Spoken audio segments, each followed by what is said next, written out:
Hello दोस्तों, आप सभी का स्वागत है हमारे इस चैनल म्यूचुअल फंड की नॉलेज पर, जहां पर आपको म्यूचुअल फंड से रिलेटेड सभी जानकारी मिलती है। आज की इस वीडियो में हम एचडीएफसी मिड कैप फंड के बारे में डिटेल्स में जानेंगे कि मिड कैप म्यूचुअल फंड क्या होते हैं, फंड का overview, past performance, asset allocation और टॉप होल्डिंग्स क्या हैं।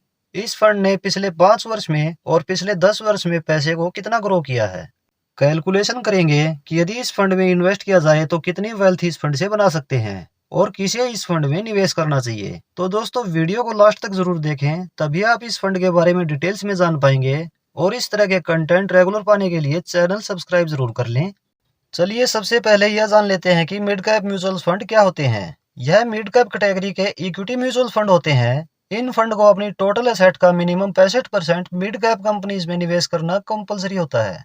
बाकी 35% investment fund manager large cap, mid cap या स्मॉल कैप में निवेश कर सकते हैं, या कुछ एलोकेशन डेब्ट इंस्ट्रूमेंट में भी रख सकते हैं। रैंकिंग के अकॉर्डिंग इंडिया की टॉप 101 से 250 तक की कंपनीज मिड कैप कंपनीज कहलाती हैं। इन कंपनीज में स्मॉल कैप की तुलना में रिस्क कम रहता है और लार्ज कैप की तुलना में ज्यादा रिटर्न का पोटेंशियल रहता है। रिस्क और रिटर्न का बढ़िया तालमेल इस कैटेगरी में देखने को मिलता है। इस फंड का नाम है HDFC mid cap opportunities fund direct growth. इस स्कीम में लाखों लोगों ने 77,682 करोड़ रुपए निवेश किए हुए हैं। इस प्लान की एनएवी 206.70 रुपए है। एनएवी उस फंड की एक यूनिट का प्राइस होता है। इस स्कीम का एक्सपेंस रेशियो है 0.76%। एक्सपेंस रेशियो वह खर्चा होता है जो म्यूचुअल फंड कंपनी आपके निवेश किए हुए पैसे को मैनेज करने का चार्ज आपसे लेती है। इस स्कीम का कोई लॉक इन पीरियड नहीं है, आप कभी भी अपने निवेश किए हुए पैसे निकाल सकते हो।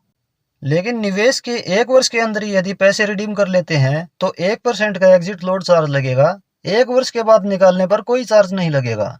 इस स्कीम में एसआईपी मिनिमम 100 रुपये पर मंथ शुरू कर सकते हैं। वन टाइम भी मिनिमम 100 रुपये कर सकते हैं। यह स्कीम 11 वर्ष 11 महीना पुरानी है। इस फंड की पास्ट परफॉर्मेंस की बात की जाए तो इसकी पिछले 1 वर्ष की रिटर्न है 32.62%। पिछले 3 वर्ष की एनुअलाइज रिटर्न है 30.31%।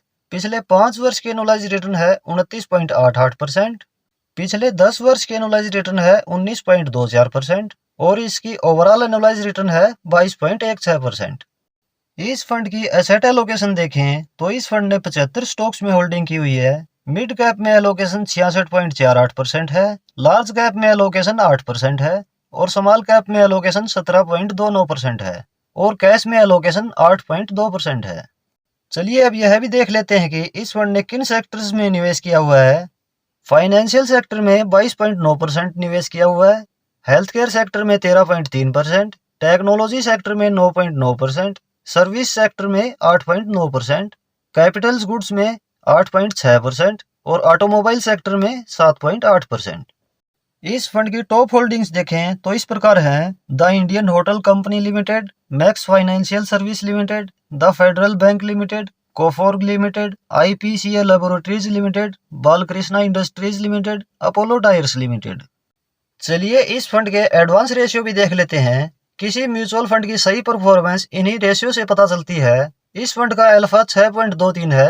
अल्फा से हमें पता चलता है कि किसी फंड ने अपने बेंचमार्क से ज्यादा रिटर्न दी है या कम। 1 से ज्यादा अल्फा उस फंड की बेंचमार्क से ज्यादा परफॉर्मेंस दर्शाता है। इस फंड का बीटा है 0.86। बीटा उस फंड की वोलेटिलिटी बताता है कि वह फंड अपने बेंचमार्क से ज्यादा वोलेटाइल है या कम। 1 से कम बीटा उस फंड की बेंचमार्क से कम वोलेटिलिटी को दर्शाता है। इस फंड का पीई रेशियो है 24.98। पीई रेशियो से हमें पता चलता है कि इस फंड द्वारा जिन स्टॉक्स में निवेश किया हुआ है उनका प्राइस ओवर वैल्यू है या अंडर वैल्यू। 25 से 30 का पीई बेस्ट होता है। चलिए अब यह भी देख लेते हैं कि इस फंड ने पिछले 5 वर्ष और पिछले 10 वर्ष में पैसे को कितना ग्रो किया है। यदि इस स्कीम में आज से 5 वर्ष पहले 5,000 रुपये पर मंथ की एसआईपी शुरू की जाती तो अब तक इन्वेस्टेड अमाउंट होता 3 लाख रुपए और टोटल वैल्यू होती 6,78,000 रुपए। और यदि 10 वर्ष पहले 5,000 रुपये पर मंथ की एसआईपी शुरू की जाती तो अब तक इन्वेस्टेड अमाउंट होता 6 लाख रुपए और टोटल वैल्यू होती 19,91,000 रुपए। और यदि इस स्कीम में आज से 5 वर्ष पहले 1 लाख रुपए लमसम निवेश किया जाता तो अब तक यह हो गया होता 3,70,000 रुपए। और यदि 10 वर्ष पहले 1 लाख रुपए लमसम निवेश करते तो अब तक यह हो गया होता 5,81,000 रुपए।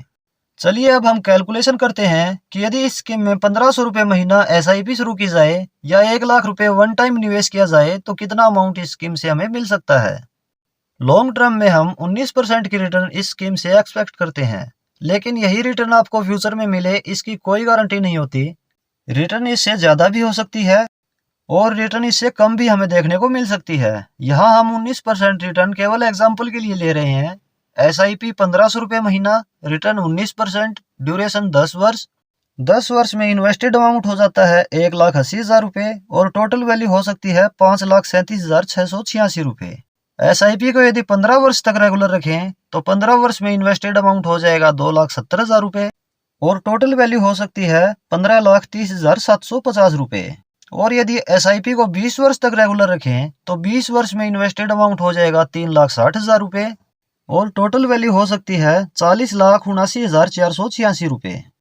SIP को यदि 25 वर्ष तक रेगुलर रखें तो 25 वर्ष में इन्वेस्टेड अमाउंट हो जाता है 4,50,000 रुपये और टोटल वैल्यू हो सकती है 1,06,20,911 रुपये। और यदि 1 लाख रुपए लमसम निवेश किया जाए, रिटर्न 19%, ड्यूरेशन 10 वर्ष, तो 10 वर्ष बाद टोटल वैल्यू हो सकती है 5,69,468 रुपये। और यदि इस अमाउंट को 15 वर्ष तक इन्वेस्टेड रहने दें तो 15 वर्ष में टोटल वैल्यू हो सकती है 13,58,953 रुपये। और यदि इस अमाउंट को 20 वर्ष तक इन्वेस्टेड रहने दें तो 20 वर्ष बाद टोटल वैल्यू हो सकती है 32,42,942 रुपये। इस अमाउंट को यदि 25 वर्ष तक इन्वेस्टेड रहने दें तो 25 वर्ष बाद टोटल वैल्यू हो सकती है 77,38,807 रुपये। इस अमाउंट को 2 वर्ष और यानी 27 वर्ष तक इन्वेस्टेड रहने दें तो 27 वर्ष बाद टोटल वैल्यू हो सकती है 1,09,58,925 रुपये। अब यह भी जानना जरूरी है कि किसे इसमें निवेश करना चाहिए। इस तरह के फंड में निवेश करने के लिए आपका इन्वेस्टमेंट टाइम होराइजन मिनिमम 7 से 10 वर्ष या इससे ज्यादा होना चाहिए। वह इन्वेस्टर जो थोड़ा कम रिस्क लेना चाहते हैं और चाहते हैं कि रिटर्न भी लार्ज कैप से कुछ बेहतर मिले, वह इन्वेस्टर इस कैटेगरी के फंड में निवेश कर सकते हैं। न्यू इन्वेस्टर जिनके पास इन्वेस्टमेंट टाइम ज्यादा होता है और यंग एज इन्वेस्टर जो थोड़ा रिस्क ले सकते हैं, उनके लिए यह कैटेगरी बेस्ट हो सकती है। तो दोस्तों, इस वीडियो में आपने जाना HDFC मिड कैप फंड के बारे में और यह भी जाना कि कैसे एक छोटी सी SIP शुरू करके यदि लॉन्ग टर्म तक उस SIP को रेगुलर रखते हैं तो एक बहुत बड़ा अमाउंट हम उस छोटी सी SIP से बना सकते हैं। या एक लमसम अमाउंट निवेश करते हैं और लॉन्ग टर्म तक उसे इन्वेस्टेड रहने दें तो कंपाउंडिंग के असर से यह अमाउंट लॉन्ग टर्म में एक बहुत बड़ा अमाउंट बन सकता है। आशा है इन्फॉर्मेशन आपको पसंद आई होगी।